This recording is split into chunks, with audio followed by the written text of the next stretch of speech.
So some around Chiefs Kingdom think a pretty surprising player might not make the roster based on how things have been trending at training camp as well as the first preseason game. It also didn't help that KC made a roster move today, adding even more competition into that room, and in today's video I'll break down why this is even being mentioned as well as my thoughts around it. Then I've got to talk about some very encouraging updates from today's training camp practice and share why Chiefs fans should be excited, to say the least, for this upcoming season. But first, how about those? Alright, so day 16 of Chiefs training camp came and went with only 1 day remaining tomorrow, then training camp is officially over. Now, there's a lot to get into from today, though, because a ton of assistant coaches gave some insight on a bunch of roster battles going on, and there's some intriguing highlights as well. Before I get into that, though, there's a couple of roster moves that were made worth talking about first. After placing safety Deon Bush and defensive end Janarius Robinson on the injured reserve list yesterday, that opened up 2 spots on the 90-man roster. Well, one of them was filled yesterday, which we talked about in yesterday's video, via defensive end Nate Matlack, the former KSU Wildcat for 3 years, and his last year of college was as a Pittsburgh Panther, and he also happens to be a local Kansas Cityan, which is pretty awesome. He's a super athletic guy with a 9.62 relative athletic score. That was a bit of a standout during Chiefs rookie minicamp. He's now back in KC with injuries hitting the room and will most likely be a depth piece guy in the rotation to help the back end of the group of pass rushers on the roster. Regardless, I'm always going to be pulling for the local guy. So yeah, we knew about that signing yesterday, but there was still 1 spot to fill. So the question was, would the Chiefs add to the secondary with safety Deon Bush out for the season because of that Achilles tear, or what would they do? Well, the answer to that was they added to the running back room, signing Michael Wiley today. He was seen out there at practice. Now, Wiley went undrafted in 2024 and signed with the Commanders, spending the season on their practice squad. He signed a futures deal with them, but now finds himself in Kansas City. He's 5'10", 210 pounds with a pretty speedy 10-yard split. So he's not a guy that'll burn you deep down the field, but he's got a very quick burst, and in his 5-year college career, he averaged over 5 yards per attempt on 336 carries, totaling 1,712 yards and 16 touchdowns. His career best, though, was in 2022 when he had over 1,000 yards from scrimmage, and it's worth noting that his last 3 years in college, he averaged over 300 receiving yards and 4 touchdowns in the air, so he can run and catch. He's only got a couple of practices before the Chiefs' first preseason game this Friday night, though, so best of luck. My best guess as to why they added another running back is they want to see some more competition, maybe with Elijah Young, and see if either of those guys fares better than the other for the practice squad. I think that's part of it, but the other is probably to give some of these other guys a bit of rest, or at least less reps during the last couple of preseason games. After all, they know what they have in Isaiah Pacheco and Kareem Hunt, and if Andy Reid really wants a fullback on the roster, Carson Steele is going to be that guy. So there's 3 that you know, even though, yes, Steele needs more reps, but you only need so many reps in preseason, and you got to manage the workload of those guys. So an extra running back being added to work in after some of these other guys work in first is not going to hurt one bit. Now, that has led some to believe that Brashard Smith isn't as safe to make the 53-man roster as some believe. Adding another running back to the room adds competition after all, and honestly, even prior to this addition, there were some not sure if Brashard was safe if he's unable to carve out a valuable role on special teams. So I got to talk about that next, as well as a bunch of intriguing takeaways from today's practice and pressers. But first, I have an awesome update on my nearly 2-year-old pup, Casey. You know, the dog that sleeps half the time in various places around my office when recording videos. Yeah, her. Well, the sponsor of today's video, the farmer's dog, has changed her life for the better because she used to pick at her kibble that our vet recommended, never finishing it in a single sitting, and sometimes it took up to 2 days to finish just 1 bowl. She was obviously under-eating. That concerned me, and I knew I needed to change something ASAP. Well, she now devours every single meal and often looks at me wanting more. You see, the Farmer's Dog is a service that delivers gently cooked human-grade meat and veggies in simple recipes made for dogs, and the fact that the food is sent directly to our door means the Farmer's Dog can invest in better ingredients and fresher food that can't be found in a store. Casey has been off her kibble and eating only the Farmer's Dog for a couple weeks now, and get this, her energy levels are higher, which is great, but she used to also get sick a couple times a week due to a buildup of stomach acid from not eating for a long period of time, and that is completely completely stopped. Honestly, I can't recommend the Farmer's Dog enough. They made the entire process so easy to follow too. Taking their personalization quiz via their website only took a couple of minutes, and from there, I signed up for their recommended subscription and everything I needed arrived in her first box within a few days. And now I just take out her frozen pack of pre-portioned food the night prior and feed her some in the morning, some at night, portioning it all out over the next couple of days. I may or may not also give her some of her new favorite treats, Snap Sticks, during my lunch as well. So hey, get 50% off your first box of freshly made healthy dog food by using my link. Plus, you get free shipping and 24/7 customer support. Just click the link in the description or pinned comment or scan the QR code that's up on screen. Alright, before I talk more about Brashard Smith, I did quickly want to go over today's injury report. There's no real surprises here. Jalen Watson is still in the concussion protocol. Hollywood Brown is working back from an ankle issue, foot issue. Andy Reid said it's kind of both. He was seen throwing a medicine ball to the moon though, and hopefully return sooner rather than later. Ethan Driscoll got his appendix removed, so he's still out and recovering from that. And then tight end Jake Brenningstool hamstring still didn't practice. He's working back, but man, if they can't get him right sooner rather than later, stash him on IR for the season and let's ramp this man up for the 2026 season. Next up, let's get into it. Brashard Smith. Here's why some think he could be in danger of not making the roster. He's running back 4 on the depth chart with only 1 year of college experience under his belt. So he hasn't taken many first team reps and run periods and didn't even trot out on offense last preseason game until the second half. Sure, the way KC could more realistically use him on offense this season is by creating intentional mismatches in the pass game. Get him lined up against a linebacker, maybe a safety. Linebacker would be preferred. And yeah, I think they could do some great things with that, but that would still be more on a minimal basis. Regardless, any depth piece player that doesn't see a lot of offense their rookie year needs to create lots of special teams value. Special teams coordinator Dave Toub said today that he wants to see Brashard Smith get more reps in at punt returner. He had him back there a few times last game, but he didn't get a bunch of opportunities. And the one that he did have should have been returned, Dave Toub's words, not mine, and was blocked up well, but Brashard fair caught it inside the 5-yard line instead. Toub hopes to get more chances for Brashard in this next game or two to see if he can be the dynamic guy back there that they think he can be. Toub added that Tyquan Thornton got one as well, as he's another option that you could consider as a returner, but there are only so many reps to go around. I honestly think it's too early to say Brashard Smith is not making the roster, and I need to see the last couple of preseason games play out first. The battle for that last quote-unquote spot in the running back room to me right now is still between Elijah Mitchell and Carson Steele. I think Steele currently has the edge. He is technically a fullback, yes, but it's either they most likely roll with 4 running backs and no fullback, or 3 running backs and a fullback. So let's see if in these last couple of preseason games, Brashard Smith can stand out in the return game with his speed and any real capacity, because he's got a lot of upside and is still only 22 years old. That would certainly help his case if he can have a couple of explosive returns. From a financial perspective, as a 7th round draft pick though, he signed a 4-year, $4.3 million deal, but only $133,000 of that is guaranteed. So they certainly don't have to keep him around, but hey, let me know where you currently stand with Brashard Smith. Do you still think he makes the 53-man roster, or where exactly are your thoughts here? On the subject of special teams, Dave Toub still seemed to favor Nikko Remigio for the team's returner. He loves having a guy you can depend on back there. He's solid, he's not going to cost you a game, and that is so important to him. However, Toub then said, we know what Nikko can do. He needs a lot more work on offense, which he has been doing,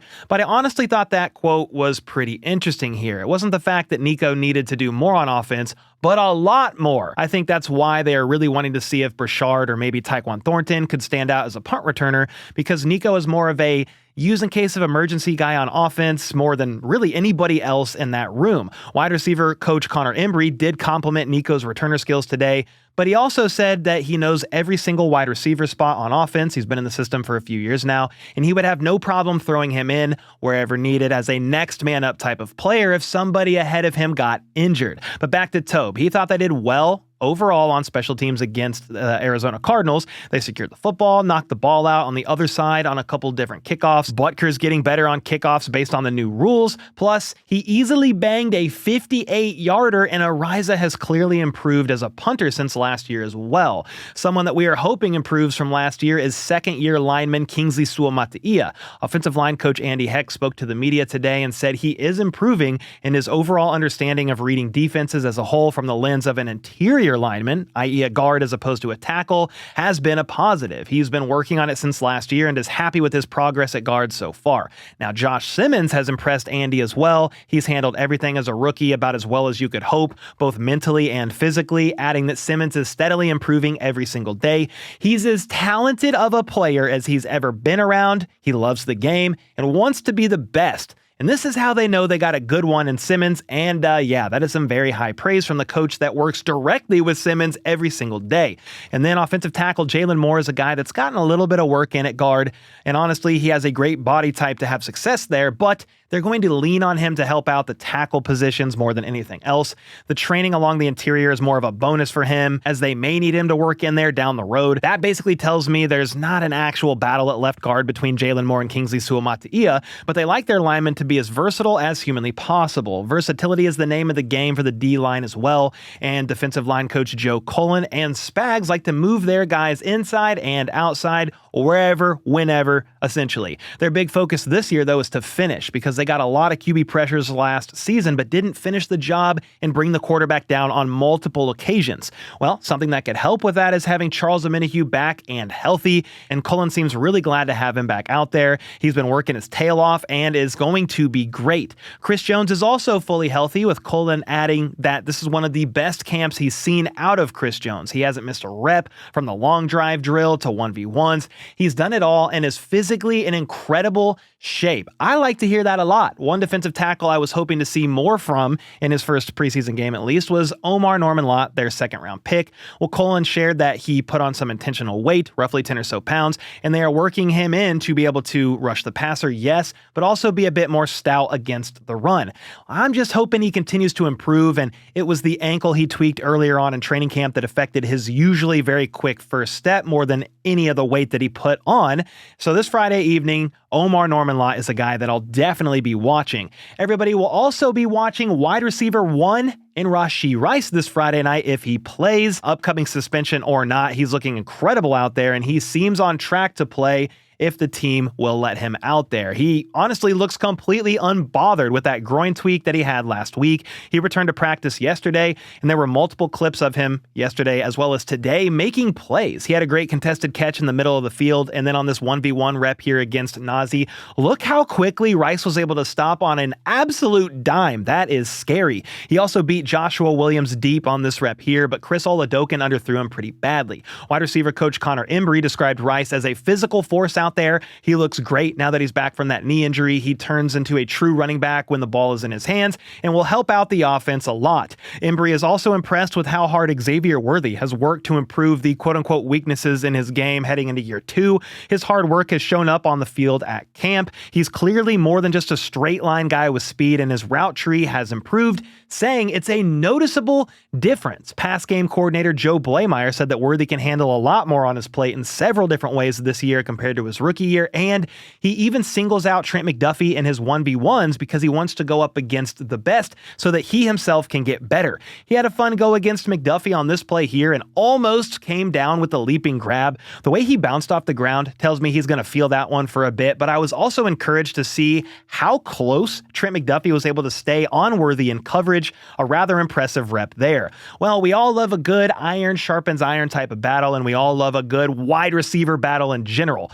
Tyquan Thornton and Jason Brownlee are both in the mix for that wide receiver 6-7 spot, and Connor Embry noted that both of these guys have done great, but they also have their own unique skill sets. Brownlee has a crazy catch radius that was clearly on display via his touchdown grab over the weekend, and then Tyquan Thornton, he's picked up the playbook well, can play all 3 spots, and brings some real speed to the room. In fact, the majority of the wide receiver room is fast. It's like a track team out there. 4x1, line them up, they're all going to fly around, and that's what the offense is really based off of, speed. And then pass game coordinator Joe Blameyer had a couple of very interesting things to say about the wide receiver room as well, and honestly, it's got me pretty fired up. Every receiver out there has different traits and strengths, but they all have a skill set that allows them to line up all over the field, and that will hopefully keep the defenses off balance because it's not always going to be Worthy going deep and Trav underneath. No. Now, Tyquan Thornton or Hollywood Brown can also go deep. Worthy, with a refined route tree, can work the intermediate more often, and you can continue mixing things up to create mismatches, and just keep the defense in general on their toes. Constantly changing it up is the goal. So combine that with the fact that a lot of these guys are another year into the system. You've got Juju in his second year back in a row, and he's fully healthy, having a great camp. Worthy, second year. We've already talked about that a bunch. Rice is back and fully healthy. Just that suspension is the only thing really standing in his way from going nuclear. And then Tyquan Thornton has been here since November of last year, with the only real quote-unquote new guy in the rotation, aside from Jason Brownlee, being the rookie Jalen Royals, and he is doing a great job as well. All in all, this wide receiver room is deep and dangerous, and hopefully are able to go deep down the field, and the deep ball returns this year, please. I also found it interesting that Joe Blameyer said that even in year 13, Kelce is still out here grinding and setting the tone for everybody. When a spark has been needed on offense during the dog days of camp, it's Kelce that's won his 1v1 rep, and he looks like the same old Trav out there. In fact, they don't even think about his age because they don't notice it. It's like he's drinking from the fountain of youth. Let's go. Speaking of youth, cornerback Nohl Williams is the sole guy on defense that Andy Reid shouted out yesterday, and defensive backs coach Dave Merritt said today that he loves the way Nohl is competing. He's very physical and takes coaching well. So, very moldable and teachable. Win-win. He's still trying to soak up the playbook, yes, but the hope is he continues to ascend in the direction they want him to go here sooner rather than later. Merritt was also asked about defensive back Nazeeh Johnson and how he feels his camp has gone so far.